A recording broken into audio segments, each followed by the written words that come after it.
अगर annual return file करना है, आपको पहले जीएसटी साइट ओपन करके सर्विस में जा करके रिटर्न्स में जा करके एनुअल रिटर्न क्लिक करना होगा। उसका बाद आपका इधर आ जाएगा कौन सा ईयर का आप रिटर्न करने जा रहे हैं। आपको फाइनेंशियल ईयर सिलेक्ट करके इधर करंट जो एनुअल रिटर्न फाइल हो रहा है उसको सिलेक्ट करके आपको ओपन कर लेना है। नीचे आ करके आप देख पाएंगे जीएसटी 9 या 9C। ओके, इधर ड्यू डेट लिखा हुआ रहेगा, कौन सा ड्यू डेट है। आप ऑनलाइन भी फाइल कर सकते हैं, ऑफलाइन भी ऑफलाइन भी फाइल कर सकते हैं जीएसटी 9। बट 9C आपको ऑफलाइन फाइल करना होगा। 9 को फाइल करने के बाद आप 9C को ओपन कर पाएंगे। बट आपको पहले क्या करना है, 9 के साथ ही साथ 9C का भी वर्किंग्स कर लेना है ऑफलाइन यूटिलिटी डाउनलोड करके। ओके, तो आपको पहले देखना है जीएसटी 9 ऑनलाइन। जीएसटी 9 में क्लिक करके इधर एक ऑप्शन आएगा कि आपको नील रिटर्न फाइल करना है, आप नो करके नेक्स्ट कर देंगे। इधर इधर देखिए जीएसटी 9 का टैब खुल गया है। इधर ऑटोमेटिक कैलकुलेटेड जो फिगर्स आ रहा है वो आप डाउनलोड कर सकते हैं। और क्या है, सिस्टम कंप्यूटेड कुछ डाटा इधर दिया गया है। जीएसटी 9 का पीडीएफ दिया गया है, 3B का पीडीएफ दिया गया है, 8A का पीडीएफ दिया गया है, 12 जीएसटी 1 का पीडीएफ दिया गया है। ठीक है, डाउनलोड अब 1 का समरी डाउनलोड कर सकते हैं। ये सब डाउनलोड कर लेना है आपको। उसका बाद ही आप 9 का काम स्टार्ट कर लेना। और क्या करना है आपको, जीएसटीआर 1 और 3V का जो रिकॉन्सिलेशन है आउटवर्ड का वो कर लेना है। और बाद बाकी जो रिकॉन्सिलेशन है वो अपना हिसाब से कर लेना है। उसका बाद ही आप जीएसटीआर 9 फाइल करने बैठिएगा। जीएसटीआर 9 को आप देख लेना। टेबल नंबर 4 में मेरा जो पेबल का टैक्स पेबल का डिटेल्स है ये जाएगा, आउटवर्ड टैक्स पेबल का डिटेल्स जाएगा। इधर देखिए B2C, इधर हेडिंग लिखा है details of advance inward and outward supplies made during the financial year on which tax is payable. जिसका ऊपर आपको टैक्स देना है वो इनवर्ड भी हो सकता है, आउटवर्ड भी हो सकता है। आउटवर्ड क्या हो गया आपका, सेल्स हो गया। और इनवर्ड क्या हो गया, इनवर्ड है जो आरसीएम वाला, जैसे कि आप परचेस किए हैं बट आरसीएम में आपको ही टैक्स देना है, तो वो इनवर्ड का पेबल हो गया। तो वो भी डाटा इधर फिल कर लेना है। कहाँ पर, आउटवर्ड का फिल करेंगे। B2C में ये ऑटोमेटिक फिगर आ रहा है, इसको आप चेंज भी कर सकते हैं हाथ से अगर कोई डिफरेंस वगैरह निकले आपका बुक से। और क्या है, B2B का फिगर आप दे देना है आपको इधर। देखो B2C और B2B का फिगर आप कहाँ से आपको कहाँ से मिल सकता है, जीएसटीआर 1 से मिल जाएगा B2B और B2C का फिगर। और वो आपको चेक कर लेना है बुक्स का हिसाब से ये वाला ठीक है कि नहीं है। अगर ठीक नहीं है, अगर आपको आउटवर्ड डिक्लेयर करना है तो इधर आप बढ़ा सकते हैं।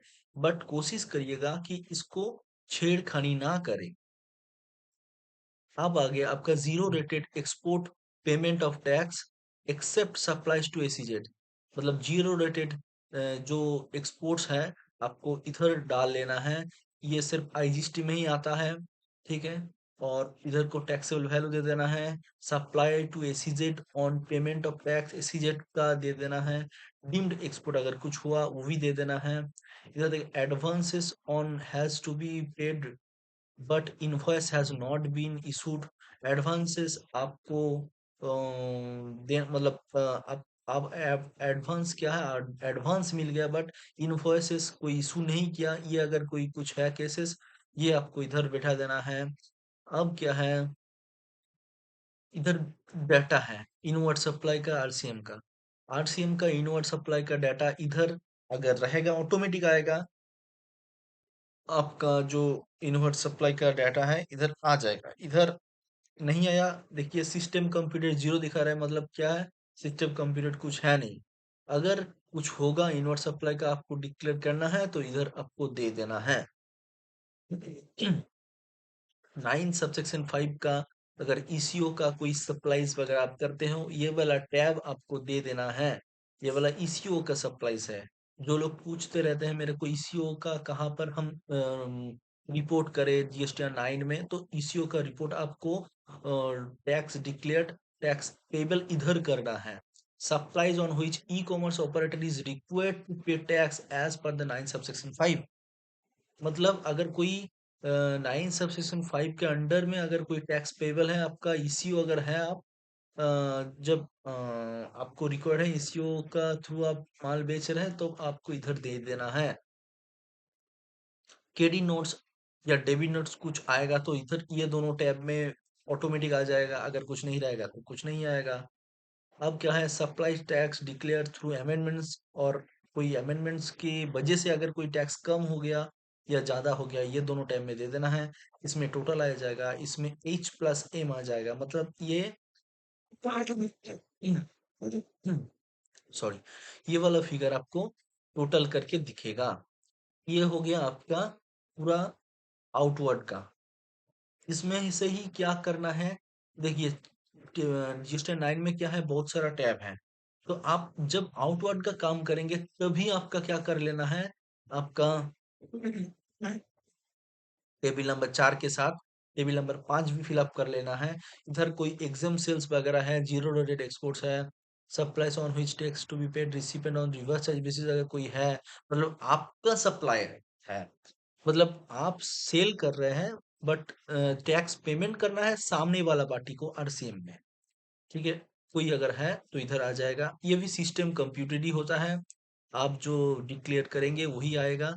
एग्जाम सप्लाई अगर कुछ है आपको दिखाना होगा, नील लेटेड सप्लाई कुछ है आपको दिखाना होगा। इसमें क्या हुआ, एग्जाम सप्लाई आ गया था, देखिए सिस्टम कंप्यूटेड ऑटोमेटिक आ गया 38611919। और मतलब क्या, ये अपना रिटर्न में ये डाला है, बट हम जब देख रहे हैं कि इसका एग्जाम सप्लाई डाला गया है इतना, बट ये जो एग्जाम सप्लाई ये डाले हैं अपना रिटर्न में, ये गलत डाले हैं। इसको होना चाहिए नील लेटेड सप्लाई। ओके, तब हम क्या किए हैं, इसको एग्जाम सप्लाई की वजह से एग्जाम सप्लाई के ना डाल के ये हम क्या किए, नील लेटेड में डाल दिए हैं। देखो नील लेटेड में ऑटो कैलकुलेट कुछ नहीं आ रहा, बट हाथ से बिठाए है। तो ये आप क्या कर सकते हैं, चेंजेस वगैरह कर सकते हैं, क्योंकि रजिस्टर 9 ही एक टैब है जिसमें आप चेंजेस करके रेक्टिफाई कर सकते हैं। ये लोग क्या किया, अपना एग्जाम सप्लाई में एग्जाम डाल के बैठा दिया, बट वो जो एक्चुअल में सेल कर रहा है वो एग्जेम्प्टेड है ही नहीं, वो नील के अंडर जाता है। अब उसको कोई बोला नहीं होगा तो वो चेंज नहीं किया होगा। ओके। आप आगे आपका अगर कोई नॉन जीएसटी होगा तो ये सब आपको चेक कर लेना है, जो रिटर्न डाले हैं वो ठीक डाले हैं कि नहीं डाले हैं, तो इसको आपको रेक्टिफाई करना होगा। केडी नोट्स वगैरह कुछ अगर होगा, ट्रांस ट्रांस का अभी तो कॉन्सेप्ट नहीं है। डेबिट नोट्स अगर कुछ होगा, ठीक है, अभी ये दोनों का कॉन्सेप्ट नहीं है इसीलिए नहीं बताते हैं अभी।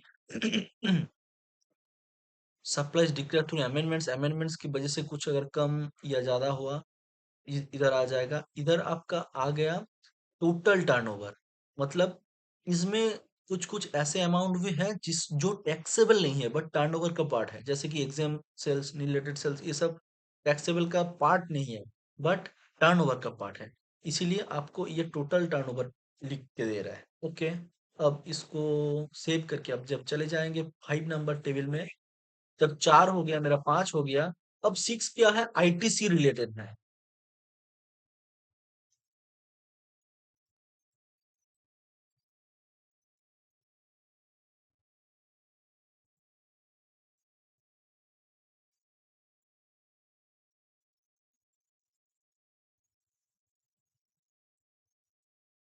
अब 6 क्या है, आईटीसी रिलेटेड है। 6 आईटीसी रिलेटेड है, 7 मेरा आईटीसी रिलेटेड है, 8 मेरा आईटीसी रिलेटेड है, और 9 हो गया टैक्स पेबल रिलेटेड।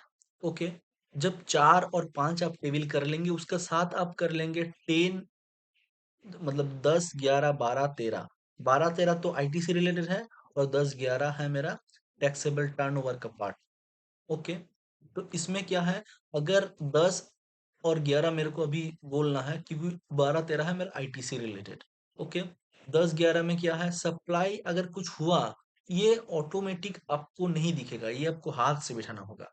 आपको अगर बोला है कि particulars of the transactions for the financial year declared in returns of the next financial year till the specified period, मतलब कोई टर्नओवर जो डिक्लेयर्ड हुआ for the current financial year, मतलब करंट फाइनेंशियल ईयर की वजह से अगर कोई मतलब ईयर के लिए अगर कोई टर्नओवर डिक्लेयर्ड हुआ up to next financial year specified period तक, स्पेसिफाइड पीरियड तक अगर कोई टर्नओवर डिक्लेयर हुआ, मतलब स्पेसिफाइड पीरियड मतलब अप टू नवंबर तक अगर कोई आप डिक्लेयर किए हैं टैक्स जो है 24-25 का रिलेटेड, नवंबर 25 में अगर अगर कोई आप डिकोड किए हैं कोई टर्नओवर या कोई सप्लाई जिसकी वजह से इफेक्ट कर रहा है मेरा 24-25 का, ओके, तब अगर आपका टैक्सेबल वैल्यू बढ़ रहा है या टैक्स बढ़ रहा है तो इधर देना है, अगर कम हो रहा है तो इधर देना है। ये दोनों आपको समझ आ गया अच्छे से? ओके।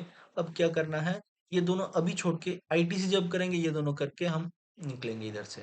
अब ये क्या आ गया, ये आ गया मेरा 3 पार्ट हो गया, टेबल नंबर 4, 5 एंड 10, 11।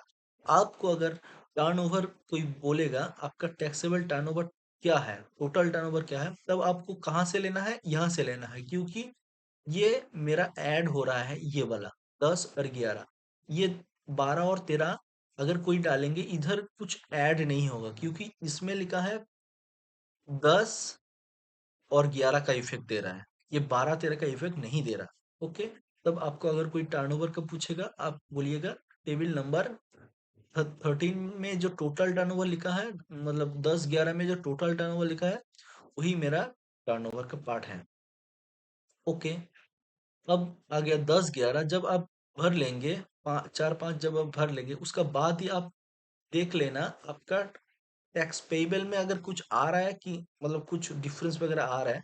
देखिए ये वाला क्या है, 9 नंबर टेबल में details of tax paid as declared in returns file during the financial year, ये एक काम करना आईटीसी का जब आप काम हो जाएगा तभी आप देखना, क्योंकि इसमें टैक्स पेबल है, टैक्स पेड थ्रू कैश है और पेड थ्रू आईटीसी है।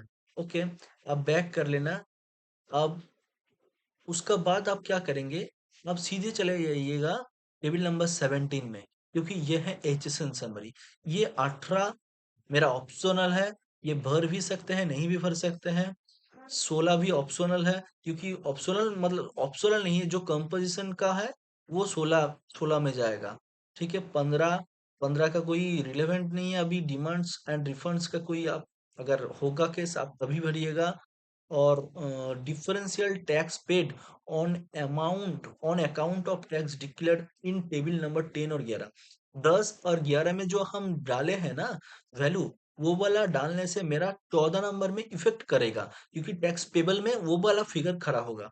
अगर आप वो वाला फिगर पेमेंट कर दिए हो तब ये पेड में दिखा करके आपको जीरो कर लेना है, ये वाला फिगर आपको पेड करके जीरो कर लेना है। ये वाला फिगर ऑटोमेटिक आ रहा है मेरा, पेबल वाला फिगर ऑटोमेटिक आ रहा है मेरा टेबल नंबर 10 और 11 से।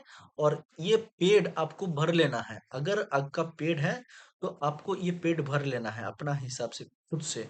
ये अगर जीरो करेंगे इधर डिफरेंस खड़ा होगा, तो इसको आपको क्या करना है, इसको आपको भर लेना है, इसको आपको क्या कर लेना है, इसको आपको भर लेना है। ओके,